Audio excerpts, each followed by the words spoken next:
Hello, church. My name is Randy Goetz, and it's great to be here talking to you today. I was really excited when Pastor Colleen asked me to talk a little bit about my journey to faith. I'm sure you're like me. I always love to hear stories about how people come to faith, and typically they provide some dramatic story, and someone reached a desperate point in their life, and suddenly the Holy Spirit transforms things, and it's really powerful and impactful. Mine's a little different. It's still equally powerful and impactful, but it's really a story of two things: love and location. And I'll explain both of those as we go through. So, just some backstory. I was brought up in a Lutheran church. It seemed like punishment to me to go to church. It was something my mom, in particular, made us do. Pastors felt scary and judgmental. I still remember as a kid dropping the offering plate and all the change jumping all over the place, and everyone in the church staring at me, and I was pretty sure I was going to have to go to hell for the rest of eternity after that. So it was never a strong belief system that I had, just something that you had to do. It was like a task. So years go by, I went to college, and a lot of people that age, you start to question your faith, and I never fully rejected it, but it wasn't something that mattered to me, really. I was trying to build a career, build a family, that sort of thing. So the years go by. My wife, Pam, and I have two children. We're living on the Mesa. And then Pam, started to want to go to church more often, a Lutheran church out in Goleta. Well, I didn't want to give up my Sunday mornings. The service time was either too early or too late. There was a long drive. Basically, again, it felt like I was in store for more punishment, and this time it was from my wife and not my mom, and that just wasn't something that I wanted to put up with. So we kept having sort of low-level fights about this every week. Should we go? Should we not go? And it was never a big issue, but it was an issue. And we ended up at sort of the same time taking our kids to Cliff Drive Care Center for after school and summer school, and they did a great job. We really liked the atmosphere there, but for some reason we never really thought of it as a church option because we were just going to this church out in Goleta. Well, so that's where the love part of the love and location plays a role. What happened is that Pam really started to get impacted by the Holy Spirit. She started to go to Bible studies at the Lutheran church and wanted to go to church every week, not just sort of every couple weeks like I struggled with, but she wanted to go every week, and it was a real passion for her, and I could see this. Well, I'll be honest, at the time I didn't see this as a good thing.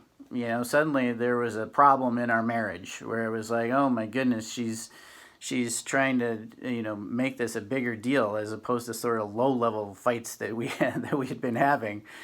Now, I totally love my wife, crazy love my wife, always have, and I saw this as a growing problem, but I wanted to work it out, find some way to make things work in our marriage so it would be a problem, or would not be a problem. So that's where the location part plays a role.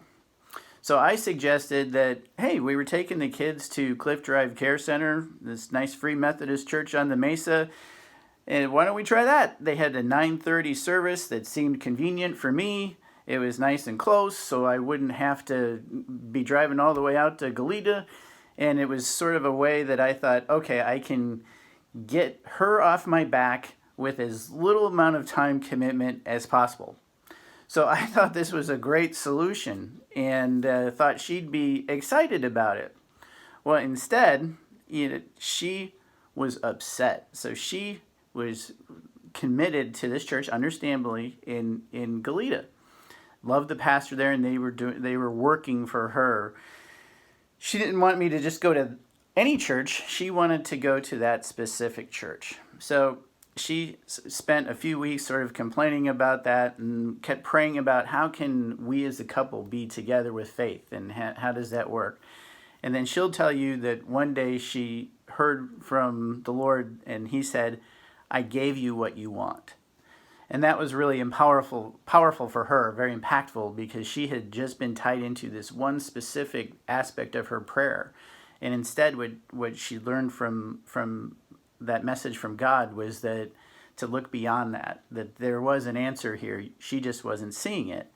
So we decided to go to the church on the Mesa, basically as a trial. She wasn't that happy still, and I was just trying to get her off my back. But we thought, hey, let's try this church on the Mesa. So we went, and honestly, to this day, I remember leaving that service being shocked that I actually enjoyed the church service. The people were friendly. We knew a lot of people. I learned a lot in the sermon. And, the music, I was humming and singing the music the whole week. It wasn't like something straight out of the 1850s. So we said, this kind of seemed okay. Let's give it a shot. And that's how it started. That's where my faith started. So I wish there was some sort of more dramatic moment to share. You want to have the explosion where suddenly there was this big life-altering moment. It wasn't like that for me. We kept going to church because it worked for the both of us, worked for the schedule. It sounds so shallow. But we developed relationships with folks. We kept learning more and getting more involved. And so there was no seminal moment, really. It was just God slowly and steadily developing my faith and understanding with a great church and leaders helping us along, just day by day. It was more of a slow building process because of the love got me there and the location because it was close. So as the years go by, I found myself agreeing to do things that I never dreamt that I would, joining Bible studies, a discipleship group, and then even leading Bible studies and getting involved in church boards. And like I said, none of this was expected. The intent was really just to avoid a fight at home every Sunday morning. That's all I was trying to do. So I really knew I belonged one Sunday when I came to church and Pastor Colleen came up and punched me in the shoulder, and Pastor Denny came behind me and choked me.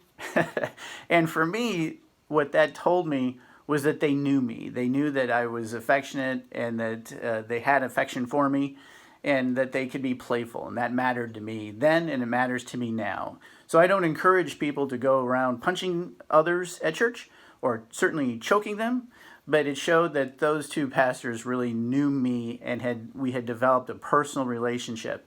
And to this day, those relationships are vital. So it's funny, as the years have gone by, sometimes I help other churches with strategic plans, and I'm on the conference board of administration, and I'll get asked sometimes why I'm Free Methodist. How did you become Free Methodist? Which is a great question. And I know that the expectation that people have is some sort of deep philosophical response like, I really value the 5 freedoms, which, by the way, I really do, or some other deep philosophical liturgical response.